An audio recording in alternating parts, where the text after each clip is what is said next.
Welcome, everyone, to the Slasher Smash podcast. I am your host, John, and with me, as always, is Tiffany, the interrupting cow, and Matt, the drunk asshole. Also, I feel really bad calling you the interrupting cow. Now everyone's going to be like, oh, he said she's fat. Yeah, you're an asshole. Well, I mean, you could have called me the slut again, so I'm kind of happy you went with cow on that one. I never called you a slut. I called you a secretary hooker. It called me a whore. A secretary hooker. Okay. See? I mean, again, same basis. That implies you have a stable job. Thank you. As an administrative assistant and a sex worker. Let me run that past your wife and see how she feels about that. Why would she care? You're the one that's hooking on the side. Because you said half of her job. I'm not implying that. I would be okay if she did. I know you would be okay because it'd be making you money. I know.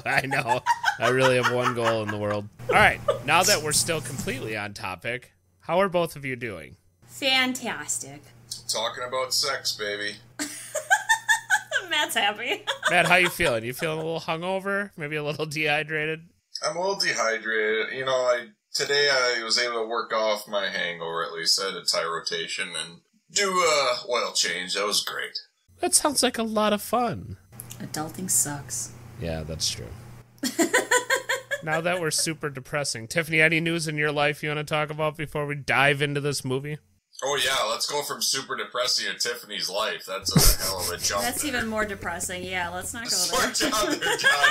Good job. I'm sorry. John, you fucked up. I thought she'd have something fun. What was I thinking? No! When would I ever have some... You want me to go get Ryder? That's something fun. You need to live a more adventurous life. When I'm working on mandatory overtime, I'm a little fucked on that area, all right? I had a blast at game night. That was a lot of fun. That's true. We did a game night at Matt's house, and we all had a really good time. Yeah, and John was Yzma. I was Yzma in Disney's Villainous. Also, I really suck at the game Disney's Villainous. I found out. Disney's Villainous is a very long, interesting game. But now I know how to play it. Exactly. So I can do probably just as bad next time, and then I don't have any more excuses. So. Well, it depends on how effed up John is. Next time, maybe we should play it when he's slightly more sober. I never drink. Always sober. That's what they call me. Anyway, Tiff, the reason we're here... Tiff, what movie are we talking about today? Yeah! We're talking about Pin. Which one? The 1980-something. I didn't look at the date. I don't remember the date. It's 88. There you go, 1988. Perfect. And what does PIN stand for, Tiff? It's not an acronym. Oh. It literally is just PIN. Yeah, but it's short for something, champ. Oh, it refers to an anatomical model. Mm-hmm. But Doll, it's whatever still, you want to call it. It's short for a longer name. Oh, well then I don't know. Well, this is just like high school all over again. She wasn't paying attention. No. Dude, I'm just here to watch shit and talk about shit. I don't It's do obviously research shit, Pinterest. okay? I mean, come on. No! Gross! It is short for Pinocchio. Yes. Jesus, Tiffany. God, why do we even have you on here? I don't know why you have me on here. All right, do you guys want me to run through the plot, and then we'll just kind of make comments as we go? Sure, well, I'll interrupt you as you make your plot statement. That's why I'm happy to have you here. The movie starts with a group of children as they wait outside a house and dare each other to approach the window Goonies. of the house. Yes, totally Goonies. Very Goonies vibe to start this. Yeah. Why did we say that again? Oh, yeah, they were all... You're going to notice a lot of people in this movie have a lot of blonde hair, blue eyes. Actually, I'm pretty sure Matt's the only one that picked that out. Yeah, it's weird. It's almost like he... Never mind. One bravely approaches the window, but upon seeing the puppet blinking, the youngsters flee. I didn't think it blinked. I thought it said get out. No, it said get out. It talked. Yeah, Like, there was a voice. but did it that blink? came I didn't from see it. the blink. Well, I don't think we were able to, or I think it was supposed to be like words. Implied? Thank you. Yes, because the drapes were like flowing in front of them, so I didn't see it, but... The movie then rewinds to 15 years in the past where the house is occupied by Dr. Frank Linden, his wife, Mrs. Linden, and their children, Leon and Ursula.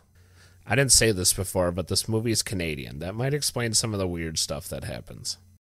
I thought we did make this comment Did when we? we were watching it. Okay. I think you did bring this up. Okay. In addition to being a doctor who helps people, Dr. Linden also owns a life-size, anatomically correct medical dummy in his office, which he calls Pin. This is where it gets fucked up. Via ventriloquism, Dr. Linden uses Pin to teach his children, Leon and Ursula, about bodily functions and how the body works in a way the children can relate to it without it being awkward. You know, I think that having an anatomically correct model is a good way to teach children. I just think trying to do the ventriloquist thing and not telling the kids, by the way, I'm the one talking. Well, what are they, idiots? That's the wrong way They can't to go. figure it out? They think the doll's actually talking? That's the whole process of this movie. Dr. Linden's interactions with the children are otherwise cold and emotionally distant, and his ventriloquism act is the only sign of a more warm and playful side to his nature. Unknown to Dr. Linden, Leon is mentally ill and has come to believe that Pin is actually alive instead of being a puppet. Oh, that's right. She technically, okay. Yeah. Due in part to his mother, who discourages Leon from playing outdoors or bringing anyone home, Leon has no real friends and sees Pin as closest analog. I don't know what that means. Also, I'm pretty sure his mother was OCD, clean freak. Like, she didn't want other kids bringing in germs or dirt. That's what I got out of it. I don't necessarily think that she specifically was OCD as to more or less the time period. It was just the house needed to be clean, pristine, and it always needed to be presentable for if company were to ever come over, it would reflect upon the owners. It definitely came off that way. She did, because she called out that his friend was dirty. She didn't necessarily state a race of people. Boy, you got that feeling like... Race, no, but definitely was the boy aspect. Black? Or a different race? I don't remember. So. I thought he was white. They never actually showed. I think he was, because Leon had said something back, and that's when she smacked him. So I think his friend was colored, and then I think it was a lower poverty. That's rough. I think it was, yeah, because that's where we were like, whoa, this is just getting weird. It's funny how much we watched it a week ago, and for some reason my brain is like, I don't remember anything about this. I remember that part vividly just because it made her sound so fucking terrible. Luckily, we all know what happened. Yeah. Due in part to his mother. She got off easy, in all fairness. Oh, yeah, that's right, I did that. One day, Leon witnesses a nurse who works for his father have sex with Pin, which leaves Leon greatly traumatized. This is the part that I could not get over all week. So does Pin have a boner? Like, is that the anatomically thing? Yes. He's rock Well, hard? it's not like you can anatomically make him soft and hard. Like, well, yeah, but if they made him with like a soft penis, she couldn't really. That's why he was with the doctors, because the erection lasting longer than 4 hours. That's where he ended up. I mean, that's where you go, John. Don't you know this? So then they made him his assistant instead of fixing his issue. That's why it was so weird when they made him go over and like pull up the apron thing that was on his lap. It must have had a bone. Towel. Yeah. Yeah, that was probably just, yeah. So that's why the nurse used him. Disturbing. That was odd and very, very fucked up. By the way, John, what would you give that nurse? 1 out of 10. I think Penn gave her 6 out of 10. Probably. She wasn't my cup of tea. I would have probably gone 5 or 6. But the fact that she's willing to have sex with a plastic doll means that I have a decent chance. So her number goes up. She gets a 7. Your number goes up to 7, yeah. Desperation is my aphrodisiac, if you will. Yeah. My wife is a lucky woman. I'm not bringing her into this. 6 years later, Leon, who is now 18 years old, has developed the cold, emotionally distant personality his father has. But Leon is also fiercely protective of Ursula to such an extent that Leon's feelings towards Ursula border on incest. Mm-hmm. Yeah, 100% got that one. Yeah. Yep. Yeah, like there's protective brother, but then there's that. But it's a border because there's times when it just seems like he's like, I should be doing that to you. Or he's so pent up that he's like, you don't get to do this either since I don't. Yeah. I was definitely either seeing one of two things, like as they went through puberty, they'd be doing each other, or he would be raping her in that movie, to be honest. I saw one of those two things. Well, and it got real weird towards the end, like, with where we were wondering where that was gonna go, because I was like, please don't. Plus that poem that he wrote. Yeah, fucked up. It was very rapey. Yeah. Leon wanders through a school hall and sees a degrading message which hints that Ursula has developed a reputation as being a slut, which greatly enrages Leon and has him removing the writing. But he couldn't remove it. No, because it was, like, painted on. Yeah, it was spray painted on. He couldn't do shit with it. Is that something that people did back in the day? They just had cans of spray paint ready to go at all times so that they could call somebody a slut? People did a lot of shitty things back in the day. I mean, they still do to this day. Yeah, but the extremism, like, I talked to my dad about some of the stuff that they used to do. It's not good. No. It's not good for the minority, right? The outcasts. Picking on a minority in general in any way is usually a bad thing. Hazing. I mean, usually. Back in the days in high school, the hazing shit they used to do, that's awful. Like, I'm glad that died off. That I would have never went to school on those days. You never would have went to school. You'd have just been like, nope, mm-mm. I dropped out and got my GED. Homeschooled. I thought that's what happened. Shut up. On the way home... You graduated? What? With honors in my senior year. Our fucking public school system. Jesus Christ. I'm going to go ahead and just you mean that as a general statement and not just because they let me through with a higher grade. I graduated with honors, too. Now I definitely know it failed. Yeah. Eventually, Leon attempts to rescue Ursula, who's having sex with a jock, but the jock's friends turn on Leon and beat him up. On the way home, Leon voices his concern over what's happened to Ursula. A few days later, as the Lindens themselves laze in the sunshine, Ursula approaches Leon and confesses to him that she might be pregnant, much to Leon's shock. Leon wants Ursula to tell their father, but Ursula refuses, stating that Dr. Linden will hate her. Did Leon get the shit kicked out of him? Yeah. I don't remember. Oh, I don't think he got the shit kicked out of him. I think he just got punched by one of the jock's friends trying to pull him off. Yeah, I don't think he actually got beat up. That's those Canadians for you. You're right, they just vandalize property by saying someone's a Never slut. following through. Never following through. We're going to take your maple syrupy. Unless you get the hell out of here, I tell you. I'm going to punch you once, and I'm going to ask you nicely to leave. This doesn't go to Canada, does it? Because this is bad. No, I specifically blocked Canada off of our list of words. I understand that. Jesus. It was really confusing to me to keep, like, they kept saying Dr. Linden. It was their dad. Yeah. But they kept talking about him like he wasn't their father, and I was like, wait, that is their dad, right? I don't know. That part was confusing to me, but I guess... Well, Leon didn't look at him as his dad because of how, again, cold and off-putting he was. Ursula did, because remember when she was talking to Leon and she said, I remember Dad, kissed us before bed, gave us the questions or whatever. Like, she looked at him more lovingly, fatherly. Leon did not. Leon was like... I don't like you. You're just here. I remember seeing old movies like that where some doctors, like, it looked like, it would sound like it was a common thing where it's like, nope, that's my title, that's what you call me. Like, some were just that strict that that's what they want to be called. Huh. That's annoying. I think that's also how it was with boys specifically, is you were supposed to show respect.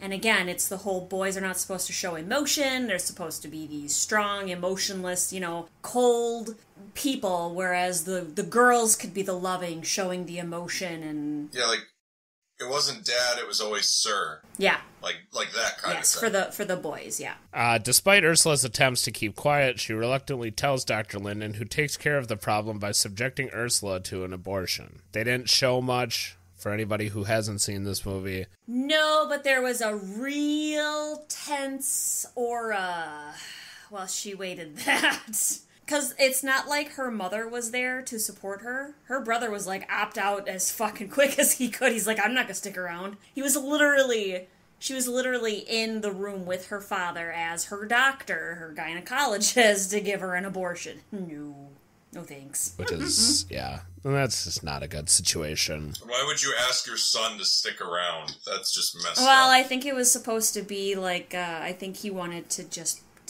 show his son, like, here's the repercussions. Your sister's showing you what happens when you do shit like this. He wants to fuck up his son ever more so than what he already was. Well, he already doesn't know that he was traumatized by a nurse having sex with Pin, so I mean... You also said it during the gate. 80's parents were never really around, so he never knew that Leon was fucked in the head. Also, mental health really wasn't a worry back then. Yeah, No. well, and I don't think it was talked about much either, because if you talked about it, then all of a sudden society looks down on you as well. So I bet you if Leon or Ursula had gone to their mother and said, hey, I don't think Leon's right, we should get him checked out, she probably would have just brushed it under the table and said, he's fine, it's just a phase. She would just smack him. That too! Just start slapping That too! him. Yeah. Just Slap going him through his around a little goth bit, phase. that'll help him out. One evening, Leon and Dr. Linden get into an argument over the fact that Dr. Linden wants Leon to fill out some college applicants. They're forced to drop the subject when Dr. Linden has to leave for a lecture, although Dr. Linden tells Leon that he wants the applicants filled out. This isn't written all that great. On the way to the lecture, Dr. Linden realizes that he's forgotten something and returns to the house, much to his wife's dismay. He didn't go back to the house. He went to his office. He went to his Yeah. office. He went to the not office, house. yeah. All right, John, you want to edit this plot summary? I was going to say I should. They don't have it right. Well, they probably stopped watching. Like we almost Just did. fucking making it up. While searching for his stuff, Dr. Linden discovers Leon having a conversation with Pin via ventriloquism, which Leon had learned. Finally realizing the extent of Leon's psychosis and that his son is mentally ill, Dr. Linden takes Pin away to use as a visual aid for a speech with the intention of leaving Pin at the medical school, presumably forever. Leon, on the other hand, is completely devastated and begins crying at the possibility that he may not see Pin ever again. Little bitch. As Dr. and Mrs. Linden speed to the hall, they get into a car crash caused by either Dr. Linden's recklessness or Pin. The Lindens are both killed instantly. And there was much rejoicing. I really do think that with that car crash, I really do think that the dad had some sort of that mental disease. Maybe not to full extent that Leon did. And I think that's Maybe. also because, again, he was fine until Pin was in the car and he kept staring at him through the mirror. There's nothing magical about Pin. It's just, I think it was all in his head. It was all in Dr. Linden's head.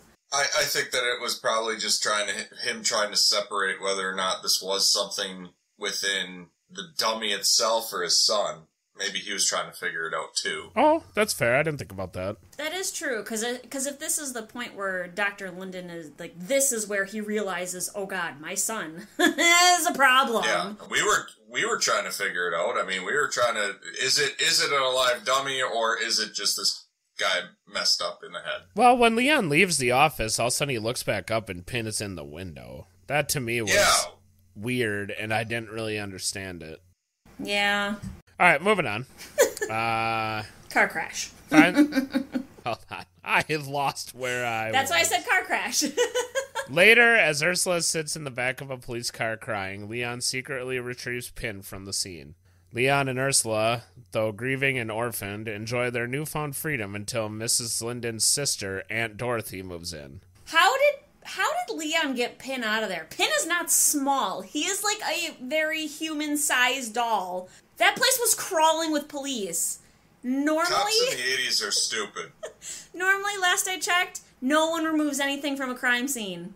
Cops in the 80s are either doing one of two things, being stupid, needing donuts, or on strike. That's how it works. Fair enough. Or they're dirty. All right. Yeah, or they're dirty. Yeah, that's They're true. working That's for very Leon, true. shipping him some money under the table. Pin was Well. filled with drug money. Leon's got a lot of money now, so... Yeah, that's true. She encourages Ursula to take a job at the library, which Leon is against. She didn't encourage. Ursula was already in the process of, like, I'm doing this. She was just saying, I'm going to do this. Yeah. I think that they made a bigger deal about the couches being wrapped with plastic than that. Do love a good plastic-covered couch. They really focused on that. I don't know why. As if my ass doesn't sweat enough when I sit on things. Just toss plastic in there. What could go wrong? Believing that she is influencing Ursula, and after talking it over with Pin, Leon causes Aunt Dorothy to die from a heart attack by using Pin to frighten her. Yes, that I believe. However, Ursula continues to work at the library where she meets handsome athlete Stan Fraker and falls in love. All right, that death with Aunt Dorothy, it was creepy. Yeah. It was creepy because that's what it was. He made it a scare factor. He didn't do anything physically. It was just he scared her, and then it induced a heart attack. Is that still murder, though? I would say yes, because I would assume he understood the heart condition that she had. She had medication. I don't know how you could state that he knew that he was going to murder her, though. Like, through fear. It's like, how do you know that you're going to kill somebody with that? Yeah, exactly. Yeah, it's a fuzzy line with that, whether it being...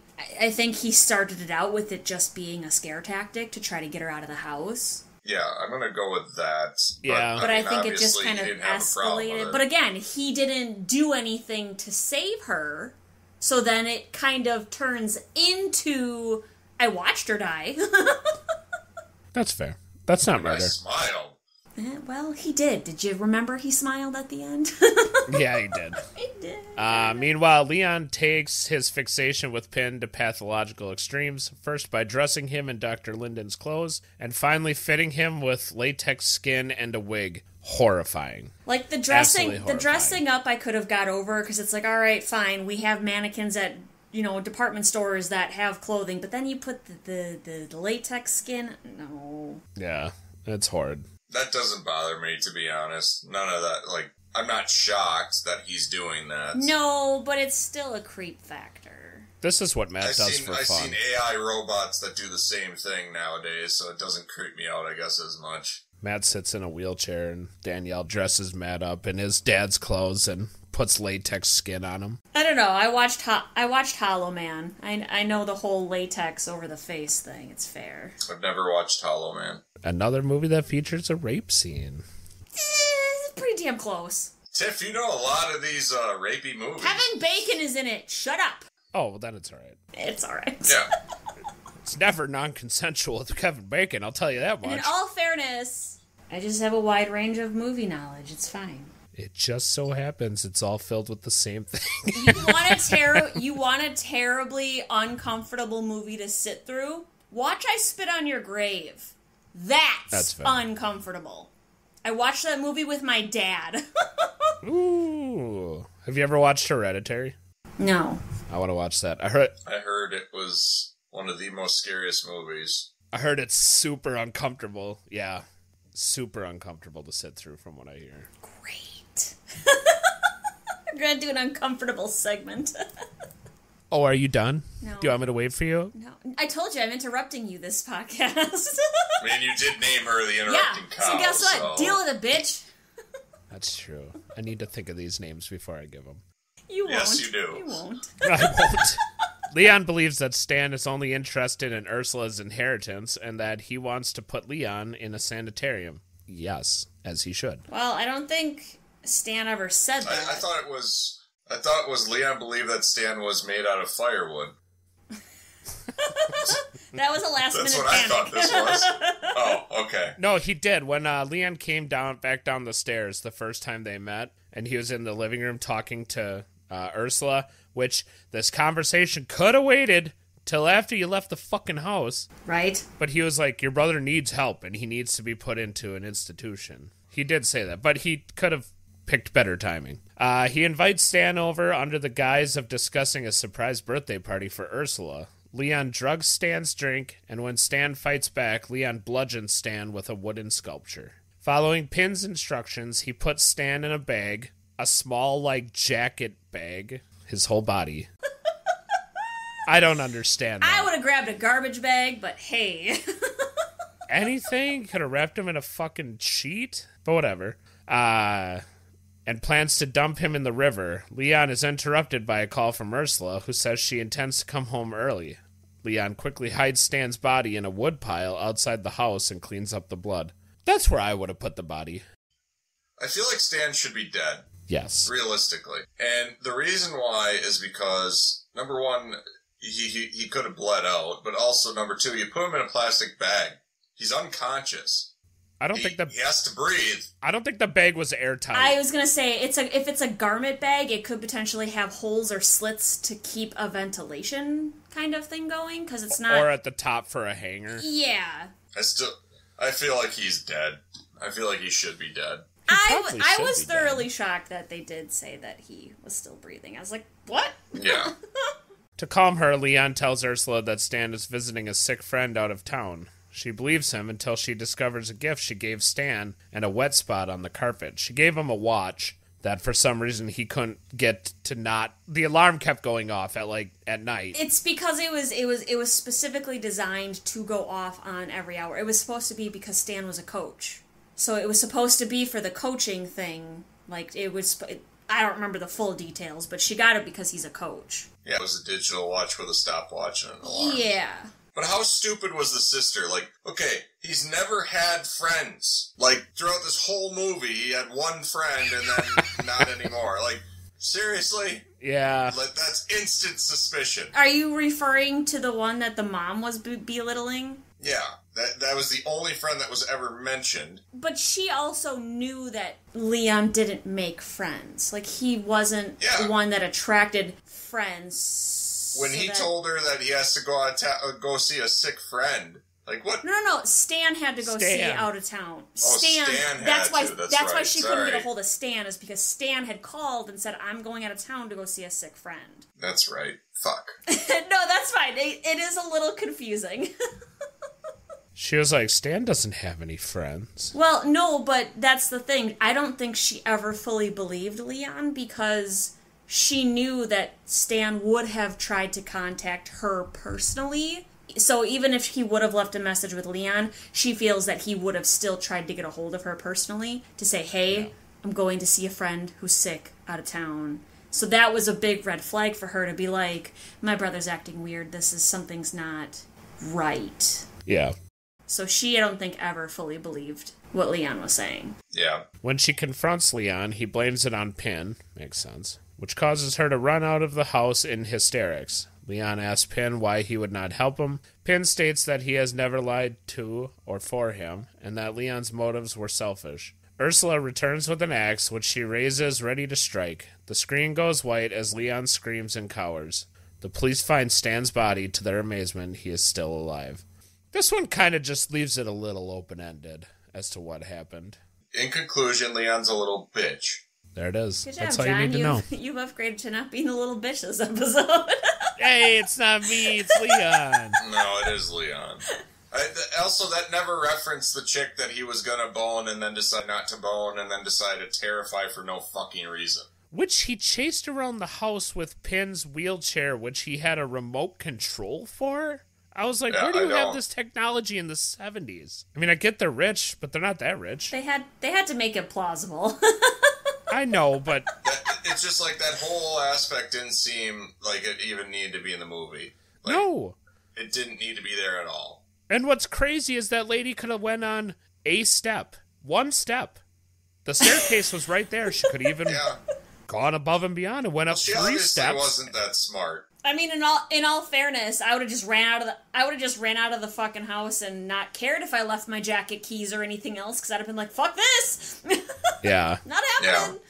Fuck my jacket. No, I'm good. I'll get a new one. Thanks.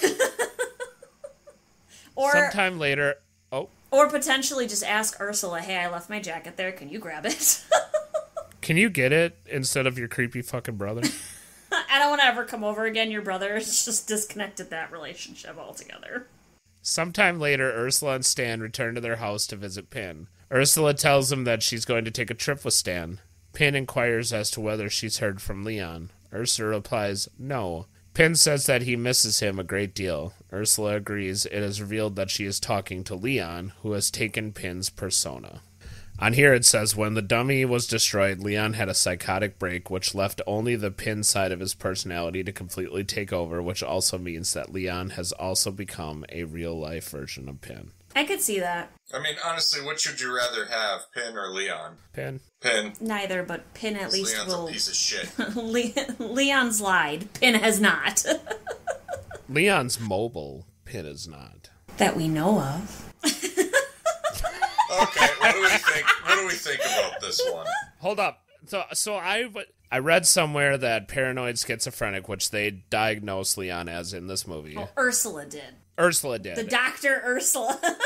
Somebody said that that's kind of something that they just diagnosed everybody with in the 80s. Yeah. It was a blanket thing.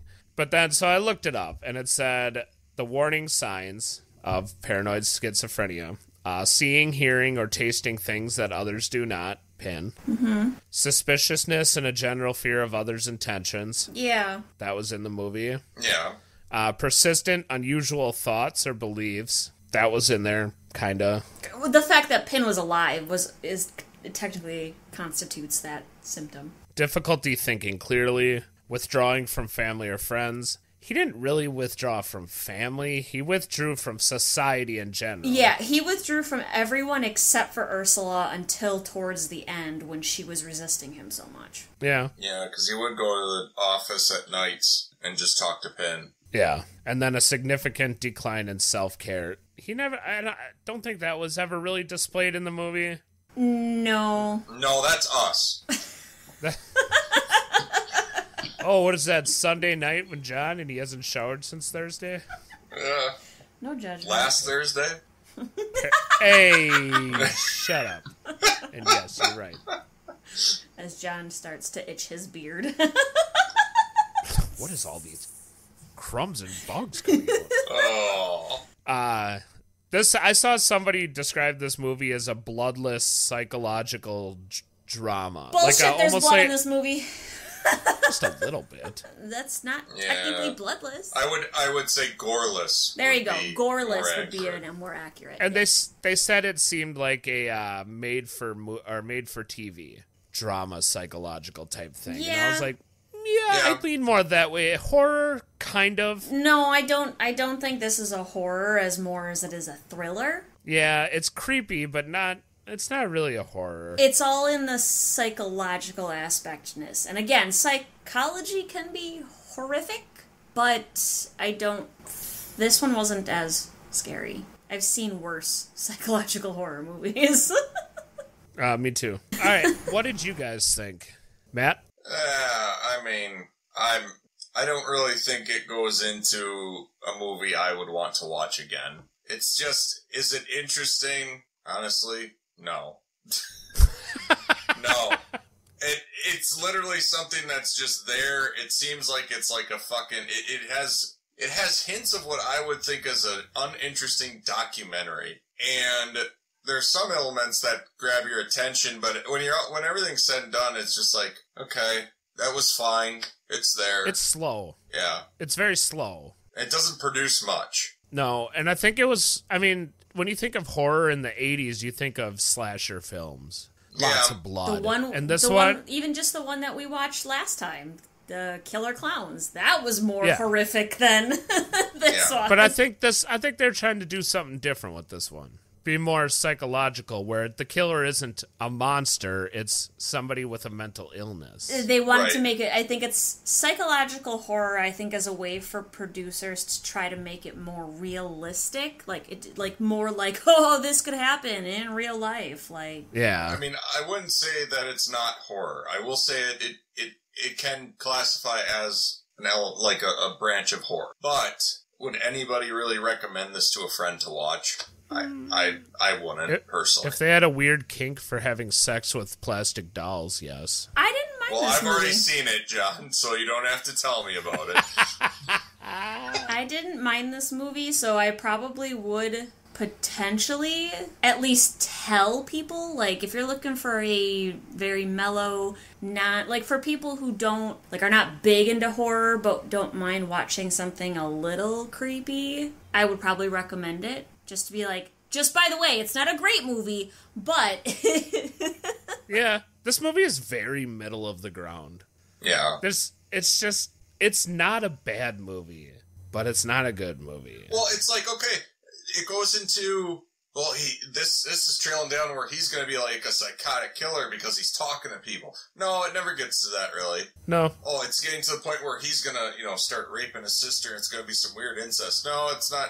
Doesn't get to that either. Yeah, and I thought maybe when she diagnosed him after reading those books, she would have been talking to somebody and been like, no, because these are all the signs, and maybe it would have went through it a little bit more and why they thought he had that. But she was just like, I just read a book once, and yeah, this is it. But she specifically stated she didn't want them to take her brother away. Yeah. So that's why she never reached out. That was supposedly her reasoning for not talking to anybody about it or not putting him in some place that could potentially try to help him, is because they were worried that they were going to take him. She was worried that they were going to take him away. That was the biggest thing. Their love for each other, their bond, is what potentially led them to do some of the things that they did. Why Leon was so protective to almost an incestiness thing was because that's all he had was Ursula, and then obviously Pin, but for a real life person, all he had was Ursula.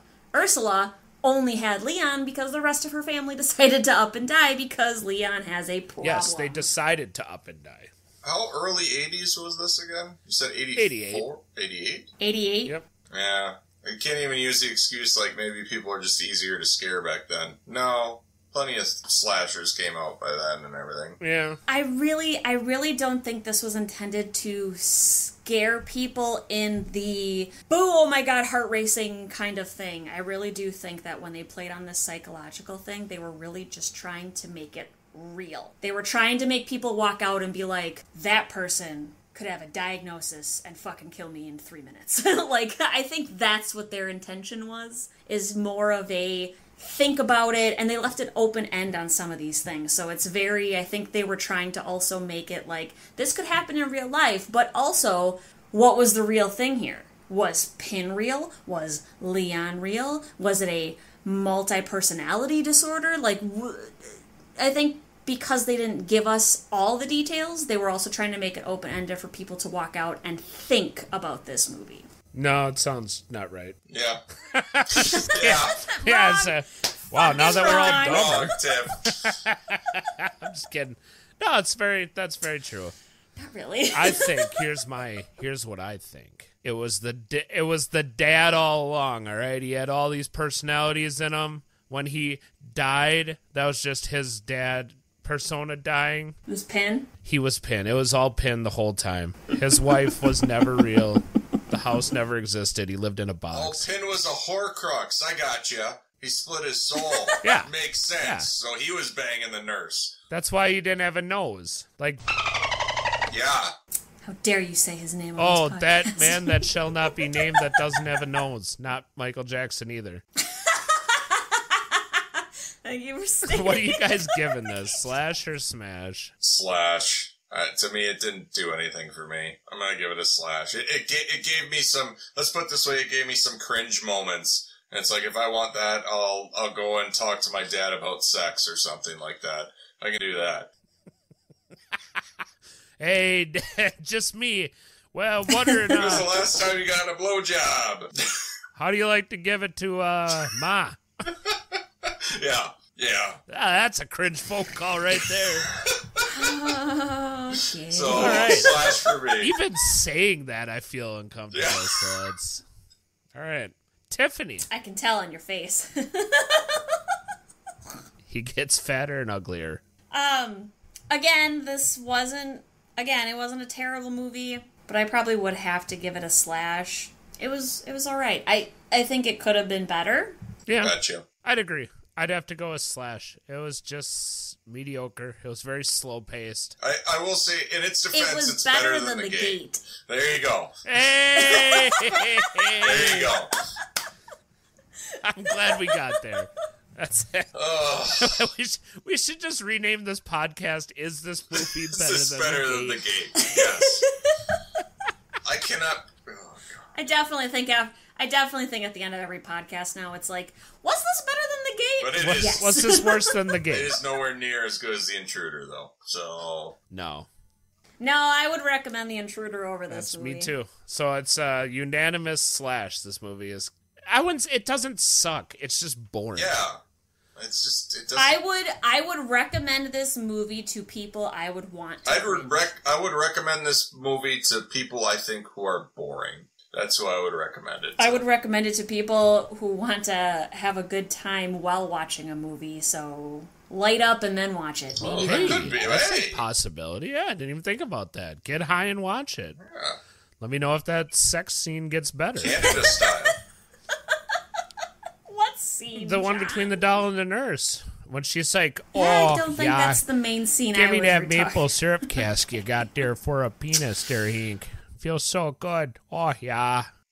You know what? If she was talking instead of grunting and moaning, that might have been less cringe, actually. Depends on what she says. Fair enough, but I feel that still would have made it less cringe. Yeah, that's fair. This is very cringe. Yeah. Very mediocre movie. There's probably a lot of way better choices. Yeah, so which we'll get to. We will, and I don't recommend it. But keep your eyes peeled. We're going to be watching something else. I believe it's my choice, right? Yes, it is. Woo-woo! We're going to be watching Pin 2. I'm just kidding. There's 7 movies on your list that you would pick before Pin 2. Let's not even That's go true. there. And just a side note also, we will not be watching Killer Clowns from Kansas on crack. It is awful. We watched the trailer. We will not be watching it. No. But We watched half the trailer. It's like a 6.5-minute trailer. And we watched 2.5 minutes. At the end of the month, we are hoping to do a special movie night with Five Nights at Freddy's. That should be pretty fun, and then we'll put out a little review video after that. And, yeah, in the next 2 weeks, keep an eye out. I don't know which movie I'm picking yet. I got a lot to choose from, so. Until then. Yeah. Interrupting cow. Moo. Tiffany. You're welcome. Tiffany, knock, knock. Knock, No. knock. Who's there? Answer the goddamn door. Knock, knock. Matt can answer your goddamn Knock, door. knock. Flashbang. All right, we love you all. Thanks for watching. I hate you all. Bye-bye. Bye.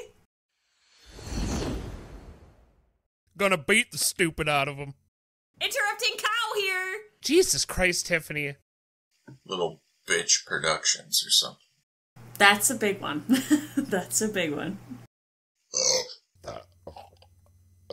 Dirty, go ahead and cut that one out. Cut that one out, please. That shot all over my PC.